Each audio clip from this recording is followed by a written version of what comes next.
आज हम क्लास 6 में एक चुंबक का खेल दिखाएंगे, ठीक है ना। तो ये चुंबक का खेल आपने पहले भी किया है। इस चुंबक के खेल में आपको पता है कि कोई भी चुंबक होता है ना, उसमें दो ध्रुव होते हैं। ये बात हमने पहले भी बताई थी ना। तो आज हमने एक कलर्ड चुंबक निकाला है जो बिल्कुल नया है। लैब से आज मैंने बिल्कुल नया चुंबक निकाला है। तो इसमें आप देखिए कि आपको नॉर्थ और साउथ N और S लिखा हुआ दिख रहा है ना, बिल्कुल साफ साफ सारे बच्चों को दिख रहा है, ठीक है ना। ऐसे ही देखिए दूसरे उसमें भी दिख रहा है ना। तो हमने आपको इससे पहले वाले प्रैक्टिकल में बताया था कि जो चुंबकीय शक्ति होती, चुंबकीय शक्ति मतलब किसी भी चीज़ को अपने ओर खींचने की जो शक्ति होती है वो सबसे ज़्यादा इन ध्रुवों पे होती है ना। जहाँ N और S लिखा हुआ है इन ध्रुव पे होती है, ठीक है ना। तो अगर जैसे हमारे पास ये देखो, ये है आपका लोहे का बुरादा, छीलन, ठीक है ना। तो जब हम इस छीलन के पास देखो लाते हैं, तो अब आप देखिए मैंने तो पूरा रख दिया, इस मैग्नेट को मैंने इस कॉपी पे पूरा रख दिया है। अभी आपको और दिखाते हैं थोड़ा सा सही से कि इस पे हमने इसको पूरा सही से रख दिया है, ठीक है ना। अब आप देखिएगा कि सबसे ज़्यादा लोहे का वो कहाँ चिपका हुआ है, दिख रहा है ना, कहाँ पर, ध्रुवों पर। चुंबक के जो दो ध्रुव होते हैं उसमें सबसे ज़्यादा लोहा चिपका हुआ है। लोहे की जो छीलन है वो सबसे ज़्यादा कहाँ चिपकी हुई है, ध्रुवों पे, ठीक है ना।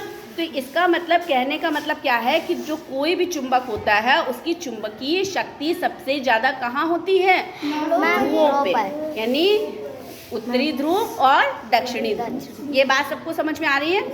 आप सब लोग भी एक बार हम फिर से दिखा रहे हैं और आप ध्यान से देखिएगा कि ये चुंबक है, ठीक है ना। हम इसको लिटा के कर रहे हैं, तो ऐसे देखो बीच में नहीं आ रहा है, इतना आया नहीं आया। हमने ऐसे ऐसे हॉरिजॉन्टल पोजीशन पे इसको रख दिया, तब भी नहीं आ रहा। आया कहाँ पे, यहाँ ध्रुव पे। फिर हमने पलट के मान लो रख दिया, फिर इधर से भी रख दिया, है ना। अब आप देखिए, फिर और रख दिया, फिर इधर भी रख दिया। आप देखिए, देखा आपने। तो ये है जादू। जादू है, जादू नहीं है। ये मैग्नेट में आपका चुंबक जो होता है उसमें चुंबकीय शक्ति सबसे ज़्यादा कहाँ होती है, ध्रुवों पर। कहाँ पर, ध्रुवों पर। तो ये जो चुंबकीय शक्ति है वो सबसे ज़्यादा ध्रुवों पर है, इसीलिए जितनी भी लोहे की छीलन है वो कहाँ चिपक गई है, ध्रुवों पर। और आपको लिखे हुए दो ध्रुव भी दिख रहे होंगे ना, N और S दिख रहे हैं ना सबको। हाँ, तो ये हमारा एक चुंबक का जादुई प्रैक्टिकल है और आपको ये करने में मज़ा भी आएगी, ठीक है ना। कभी हम आपको इसको देकर कराएंगे लोहे की छीलन के साथ, ठीक है। तो आज आपने ऐसे देखा ना, अच्छा लग रहा है, ठीक है। एक चीज़ हम आज और बताएंगे इन चुंबक के द्वारा कि जो दो ध्रुव होते हैं उसकी खास बात क्या होती है कि इन ध्रुव को जब हम एक साथ लाते हैं, जैसे हमारा दो ध्रुव होते हैं ना, तो इस चुंबक पे भी लिखा हुआ है, दूसरे चुंबक पे भी लिखा हुआ है कि नहीं लिखा हुआ है।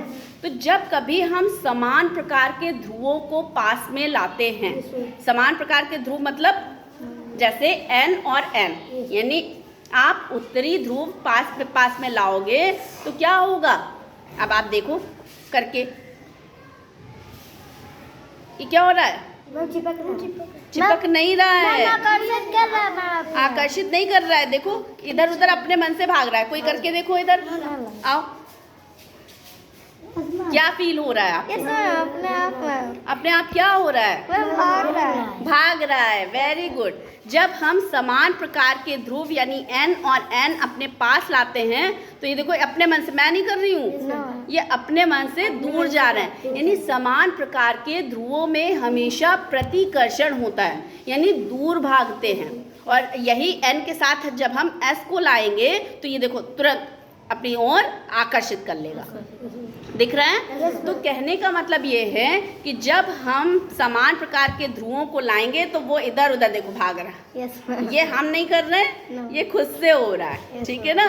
तो ये समान प्रकार के जो ध्रुव होते हैं उनमें होता है प्रतिकर्षण। प्रतिकर्षण का मतलब क्या होता है,